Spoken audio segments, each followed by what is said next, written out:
মোহনাকে সবার সামনে উচিত শিক্ষা দিল শুভ। হ্যাঁ বন্ধুরা, এমনটাই দেখা যাবে। তাই সম্পূর্ণ জানতে ভিডিওটিতে লাইক দিয়ে চ্যানেলটি সাবস্ক্রাইব করে দেখতে থাকুন।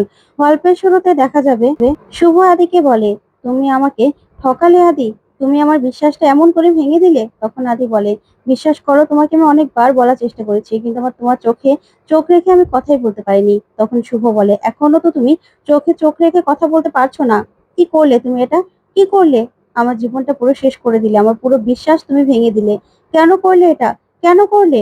তখন আদি শুভর দিকে তাকিয়ে থাকে, আর কোনো কথাই বলতে পারে না। তখন শুভ বলে, এখন আমি কি করব? কি করব আমি? আমার এখন কি করা উচিত? আমার বিশ্বাসটা তুমি এভাবে ভেঙে দিলে।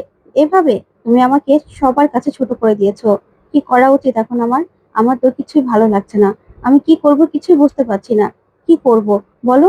তুমি আমার সঙ্গে কেন এরকম করলে? কেন করলে এরকম? তখন আদি বলে, বিশ্বাস করো শুভ, আমি এরকমটা করতে চাইনি। আমি তোমাকে অনেকবার বলতে চেয়েছিলাম। তখন শুভ বলে, যতটা না আমি অবাক হয়েছি, কষ্ট পেয়েছি মোহনা প্রেগনেন্ট শুনে, তার থেকেও বেশি কষ্ট পেয়েছি তুমি আমার বিশ্বাস ভেঙেছো বলে।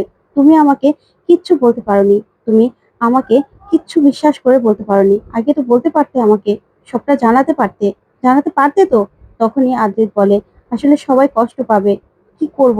কিভাবে বলতাম সবাইকে? তার জন্যই আমি বলতে পারিনি। তখন শুভ বলে, এখন এখন কি সবাই কষ্ট পাচ্ছে না? কি করব? তখনই শুভ ঠাম্মির কাছে যায়, আর গিয়ে বলে, ঠাম্মি, তোমাকে আমি বলেছিলাম যে আমার জীবনে বড় একটা ঝড় আসতে চলেছে। আমার ভালো লাগছে না, আমার মনটা খুব ডাকছে। তুমি আমাকে বলেছিলে সময়ের সঙ্গে সঙ্গে সবকিছু ঠিক হয়ে যাবে। সবকিছু ঠিক হয়ে যাবে। এখন কি ঠিক হলো ঠাম্মি? কি ঠিক হলো বলো? কি করব আমি বলো? কি করব? আমার কি করা উচিত এখন? আমি কিভাবে বাঁচবো? কিভাবে আমি সবাইকে বিশ্বাস করব? আর কোনোদিনও পারবো আমি কাউকে বিশ্বাস করতে?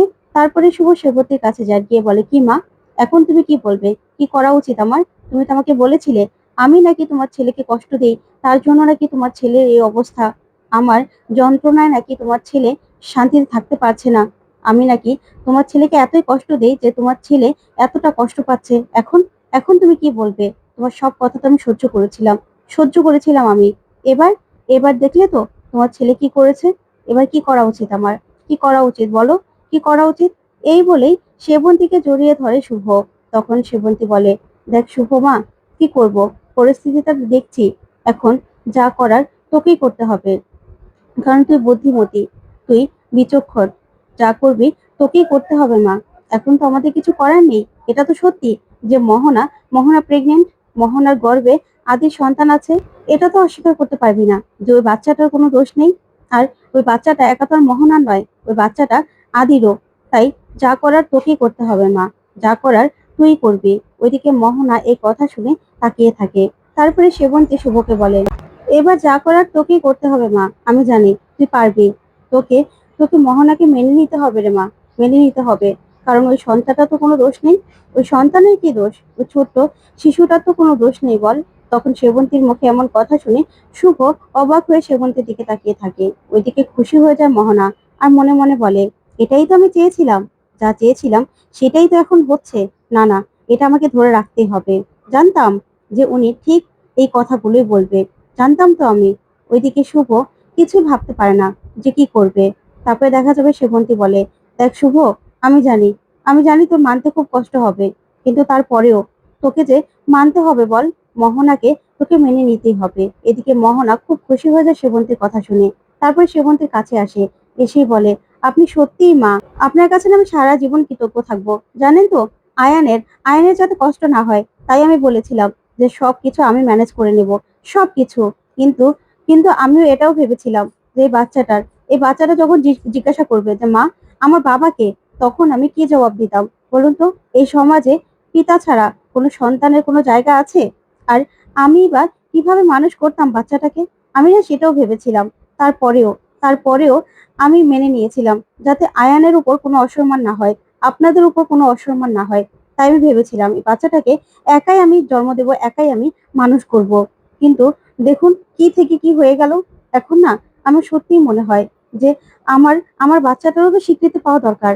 তাই আপনার কাছে আমি হাত জোড় করে বলছি, আপনাদের সবার কাছে আমি হাত জোড় করে বলছি, প্লিজ আমার বাচ্চাটাকে আমার বাচ্চাটাকে ফেলে দেবেন না। আমার বাচ্চাটাকে এভাবে অনাথ ভাবে চালিয়ে দেবেন না। আমার বাচ্চাটারও তো পরিচয় দরকার। আমার বাচ্চাটাকে আপনারা পরিচয় দিন। তখনই দেখা যাবে সেবন্তীর হাত চেপে ধরে মোহনা আর বলে, আমি আপনার কাছে বলছি, হ্যাঁ স্বার্থপরের মতো বলছি, আমার বাচ্চাটাকে আপনারা মেনে নিন, মেনে নিন। তখনই আকাশ বলে ওঠে, মোহনা তুই একদম কারো কাছে ভিক্ষা চাইবি না। কেন ভিক্ষা চাইবি? এখানে যার হাত জোর করে ক্ষমা চাওয়া দরকার সে তো দাঁড়িয়ে আছে, সেটা হলো আদ্রিত।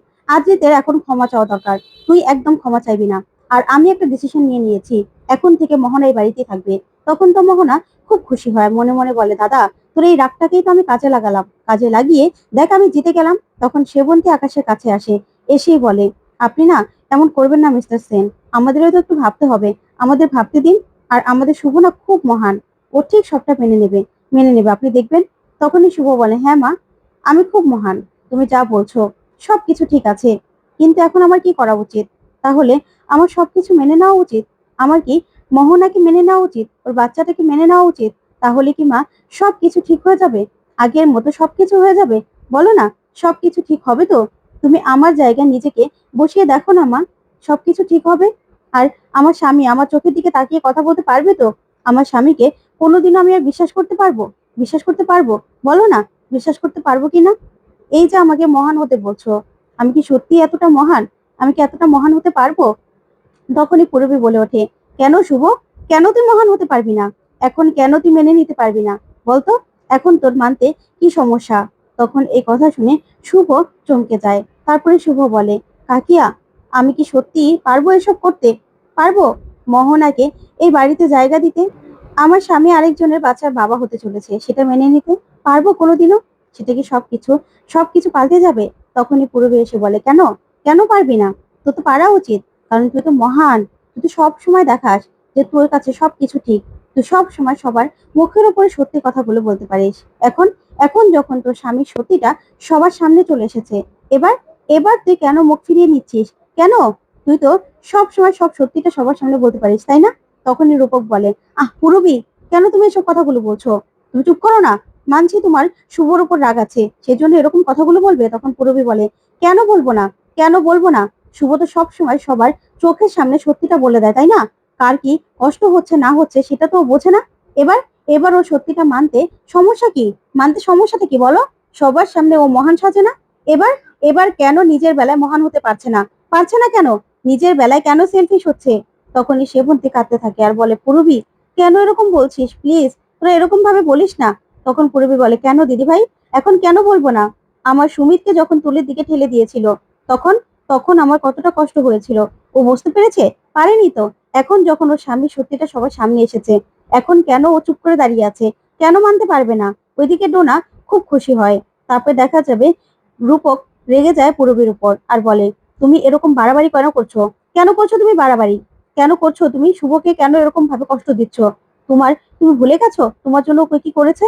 তখনই পূরবী হাত জোর করে বলে, হ্যাঁ, আমার জন্য অনেক কিছু করেছে, আর আমার থেকে না অনেক কিছু কেড়ে নিয়েছে।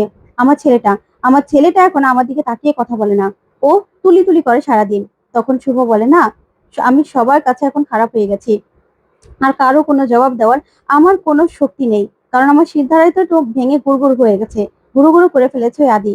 আমার স্বামী স্বামী সবকিছু শেষ করে দিয়েছে। তখনই দেখা যাবে দাদু বলে, আচ্ছা কি হচ্ছে বলো তো, কি হচ্ছে এখানে? তখন রঞ্জিনী বলে, আচ্ছা দিদি ভাই, তোমার ছেলে যেটা করলো, তোমার ছেলের জন্য আমরা কোনো জায়গায় মুখ দেখাতে পারবো? বেঙ্গলি ক্লাবে ছিছি পড়ে যাবে। তোমাকে কেউ কখনো এটা নিয়ে কোনো জায়গা দেবে ওখানে? তোমাকে সবাই কথা শোনাবে, তোমার ছেলের জন্য আমাদের মাথা পুরো হেট হয়ে যাবে। তখনই হীরক বলে, আচ্ছা রঞ্জিনী, কি হচ্ছে এইসব? তোমরা চুপ করো। তখন রঞ্জিনী বলে, কেন চুপ করবো? সবসময় তো ওর ছেলে নাকি আইডল, সবার সামনে আইডল করে রাখে এখন। তখন আদি বলে, প্লিজ, যা দোষ করার আমি করেছি, এখন তোমরা আমার মাকে আর শুভকে কেউ কিছু বলো না, কেউ কিছু বলো না। ওইদিকে টোনা খুব খুশি হয় আর মনে মনে বলে, বাহ, তোমরা তো দেখছি হেব্বি করছো, একদম ঠিক হয়েছে, এটাই তো আমি চেয়েছিলাম। তখন টোনা শুভর কাছে এসে বলে, আচ্ছা শুভদি, এখন তোমার কি করা উচিত বলো তো? সবাই কি বলতে চাইছে মা, তুমি কি বলতে চাইছো? শুভদি এখন মোহনাকে মেনে নেবে? তারপরে দাদা ভাইয়ের বউ আর গার্লফ্রেন্ড একসঙ্গে থাকবে? শুভদি সবার মতো দাদা ভাইয়ের মোহনার বাচ্চাকেও মানুষ করবে? তখনই শুভ রেগে যায় ডোনার ওপর আর বলে, ডোনা, চুপ কর তুই, একদম এসব কথাগুলো বলবি না, বলবি না তুই এসব কথাগুলো। তখন দাদু ভাই বলে, আচ্ছা, এসব কি হচ্ছে এই বাড়িতে? কি হচ্ছে? আমি আমেরিকার মাটিতে নিজের একটা বাড়ি করেছিলাম, যৌথ ফ্যামিলি করে, সবাইকে দেখিয়েছিলাম যে দেখো আমেরিকার মাটিতেও আমরা যৌথ ফ্যামিলি হয়ে থাকতে পারি। এই তার নমুনা? এই তার এগুলো? তোমরা একজন বিপদে পড়েছে বলে সবাইকে এরকম ভাবে কথা শোনাচ্ছ? তখন ঠাম্মি বলে, দেখো ছোট বৌমা, মেজো বৌমা, তোমাদের কাছে হাত জোড় করে বলছি, প্লিজ শুভকে আর বড় বৌমাকে কেউ কিছু বলো না। তখন আদি বলে, আমি তোমাদের কাছে ক্ষমা চাইছি, প্লিজ তোমরা কেউ কিছু শুনিও না। তখনই পূরবী বলে, কেন কেন তুই ক্ষমা চাইছিস? এবার মেনে নে না মোহনাকে, মেনে নে, তোর সন্তান তো মোহনার গর্বে। এবার দেখি না সবকিছু ঠিক কর, কি করে সবকিছু ঠিক করতে পারিস। তখনই সুমিত বলে, মা তুমি চুপ করবে। তখন পূরবী বলে, একদম আমার উপর চিৎকার করবি না, চিৎকার করবি না তুই আমার উপর। ওইদিকে ডোনা মনে মনে বলে, ভালোই তো ক্লাইম্যাক্সটা হচ্ছে, আমি তো প্রথমে ভাবিইনি এত বড় একটা ক্লাইম্যাক্স শুরু হয়ে যাবে, কিন্তু তার থেকেও তো বড় কিছু হচ্ছে। ওইদিকে আকাশ বলে, দেখুন আপনাদের ফ্যামিলি ড্রামা দেখার জন্য এখানে আমি আসিনি, আমি এসেছি এখানে কি ডিসিশন নেওয়া হবে সেটাই, কিন্তু আপনারা কি ডিসিশন নেবেন না নেবেন সেটা আমি জানি না। তবে মোহনা আজকে থেকে এখানেই থাকবে মোহনা, এটাই আমার লাস্ট কথা। তখন এই কথা শুনে মোহনা খুব খুশি হয়। তো বন্ধুরা, কেমন লাগলো আজকের আপডেট? কমেন্ট